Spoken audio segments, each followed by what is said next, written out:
It all began on June 13th, 1994, shortly after midnight, when Ronald Goldman and the ex-wife of the famous football player and Hollywood actor O.J. Simpson, Nicole Brown Simpson, were found brutally murdered outside Brown's condo in the Brentwood area of Los Angeles.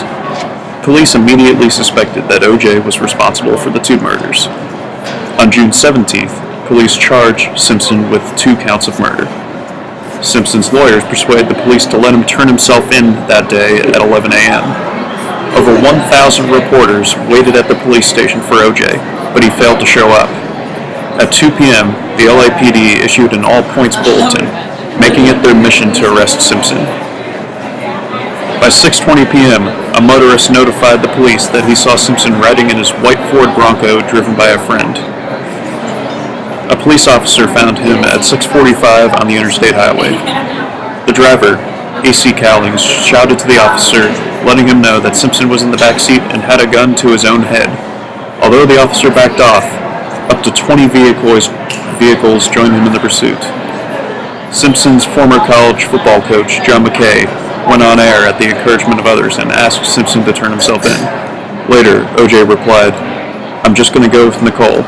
It sure seemed like that a dramatic end was in store." And the TV audience was hooked. The chase finally ended at 8 p.m. at Simpson's Brentwood home, where he was finally arrested. O.J. Simpson would be put on the most televised trial in history, and the stage was set for the most widely covered public controversy in the modern era.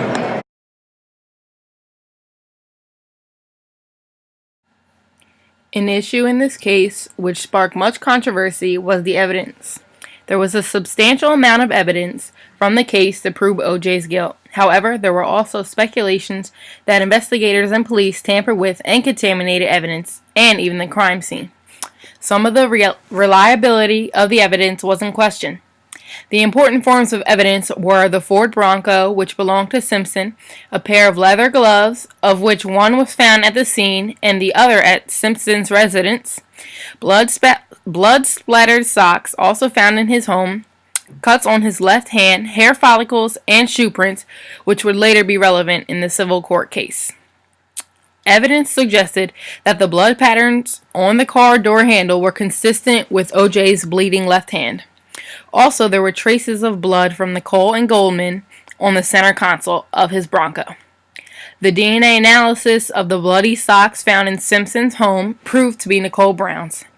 The hairs of Simpson were found on Goldman's shirt, and the shoe prints of the Bruno Magli shoes O.J. was said to have a pair of were found at the scene of the crime, and on the Bronco carpet as well. Hair particles of Goldman were found on the gloves, and on the left-hand glove was a mixture of Simpson's, Brown's, and Goldman's blood.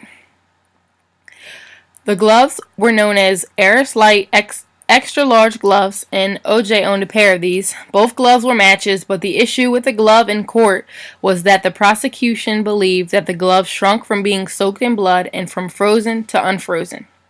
And meanwhile, the defense attorney, Johnny Cochran, insisted that the prosecutor asked Simpson to put the glove on. It ended up not fitting. And this is where the famous saying, "If the glove doesn't fit, you must acquit," resonates. There are speculations that most evidence was not taken care of properly, like the glove, and many procedures of crime analysis were not handled properly. Some investigators did not use gloves when collecting some evidence, and at the crime scene there were so many different footprint patterns from police and investigators walking right through the blood. Some even say that much of the evidence was planted and used to prove O.J.'s guilt. There are also speculations that there was also evidence never presented at the trial. The criminal trial did not convict O.J. of the 2 murders. The media frenzy began on June 17, 1994, when O.J. Simpson and his friend A.C. Cowlings hopped in his Bronco and police chased them down Interstate 405. ABC, CBS, NBC, and CNN all interrupted their regular scheduled programs to cover the chase. Even the high degree of media coverage caused camera signals to appear on the wrong TV channels, and an estimated 95 million viewers tuned in to watch the chase. This was just the beginning. The 3 big networks gave more airtime to the case than the Bosnian War and Oklahoma City bombings combined, and millions tuned in every day to watch the proceedings. One company estimated that there was a loss of national productivity of $40 billion because people were watching the case instead of working. The trial was covered in 2,237 news segments from 1994 through 1997. The Los Angeles Times covered the story on its front page for more than 300 days. Ted Koppel, anchor and managing editor of ABC's Nightline, and who reported on the Simpson case, said that every time they ran a story on the case, their ratings went up 10% overnight. The frenzy spread from the National Enquirer to the New York Times, and the overcoverage of the story led the nation to polarize along racial lines. Most whites believed Simpson was guilty, while African Americans believed that he was innocent and wouldn't receive a fair trial because of his race. The trial lasted for 372 days, and it all came to a climax on October 3, 1995. The nation held its breath as the jury proclaimed Orenthal James Simpson not guilty. An estimated 150 million people stopped what they were doing to witness the televised verdict of the O.J. Simpson trial. Black men and women rejoiced at the decision, while whites cried out at the injustice of the system. Overall, the trial left a dark shadow on the media.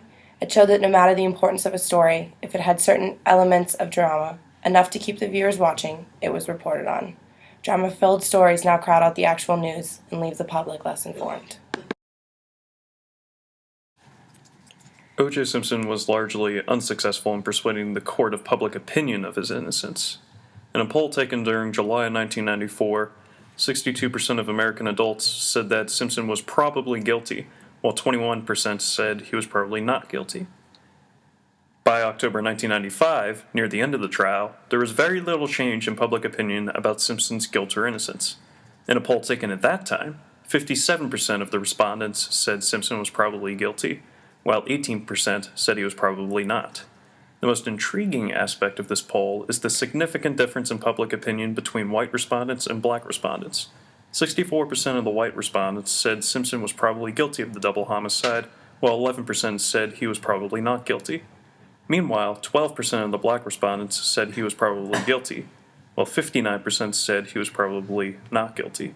Such a divide seems to invalidate the premise that we are living in a post-racial America. If anything, public opinion regarding this trial demonstrates that race is still a dominant force in the court of public opinion. The results to other questions signal that race is an equally dominant force in the court of law. 74% of whites said Simpson had received a fair trial, and 13% said he had not, while 45% of black respondents said the trial was fair, and 40% said the trial was not fair. It is needless to say that all of society was not prepared for the events that would immediately unfold as the verdict came out. The racial composition of the jury could be considered the most deciding factor in the trial. The prosecution made a grievous error by filing the murder charges in Los Angeles instead of Santa Monica, where the Superior Court was located. As the data showed, most Caucasians believed that Simpson was indeed guilty, while most African Americans believed he was innocent. Filing the charges in Santa Monica would have ensured a majority white jury, which did not happen in Los Angeles, and led to the mistake that famed prosecutor Vincent Bogozzi said dwarfed anything that the defense did in the trial. On the day of selection, 250 potential jurors were called into Judge Ito's chambers with Simpson and lawyers for both sides. They were told to complete a 4-hour, 7-page, 294 questionnaire with questions proposed by both the defense and the prosecution. In addition, they were to complete a 1-page hardship questionnaire which, coupled with the judge's strict rules about the trial and the media, were used to eliminate potential jurors. The jury selection lasted 2 months, including a pause when a book about O.J. and Nicole's relationships hit the shelves, and a complaint raised by the prosecution that jurors were lying to get on the jury and should be given lie detector tests. This was denied. During the voir dire process, each side tries to get a jury that can be considered sympathetic to them, giving them a better chance to win the trial. In this trial, it was no secret that each side was racially motivated, as the prosecution wanted to get as many Caucasian jurors on the team as they could, while the defense wanted as many African Americans. Finally, on November 3rd, the initial jury of 12 was selected. It consisted of 8 African Americans, 2 Hispanics, 1 Caucasian Native American, and 1 Caucasian female. 15 alternates were selected as well. Out of the original pool of 250 that that was 40% Caucasian, 28% African American, 17% Hispanic, and 15% Asian. The final 12-person jury consisted of 9 African Americans, 2 Caucasians, and 1 Hispanic. Of those final 12 jurors, 10 were women and 2 were men, while 2 had college degrees, 9 had graduated high school, and 1 had no diploma. The majority black, high school graduate women on the jury played a huge role for the defense in the ultimate not guilty verdict for O.J. Simpson.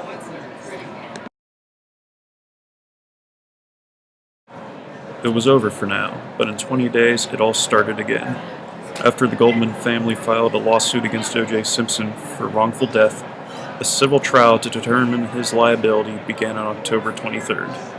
This time, there were no cameras in the courtroom, and the public was oblivious to the events of the trial.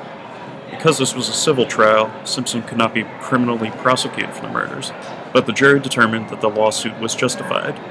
A group of 9 white jurors, 1 black juror, 1 Hispanic juror, and 1 multiracial juror were composed of a majority that awarded the victims' families $33.5 million in compensatory and punitive damages.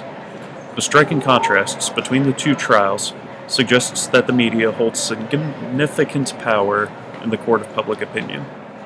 Furthermore, they also suggest that race will continue to be a powerful theme in our society. Even if it is conceded that the jurors made their decisions free from racial prejudice, the events which have transpired will nevertheless shape public discourse about the role of race in the 21st century.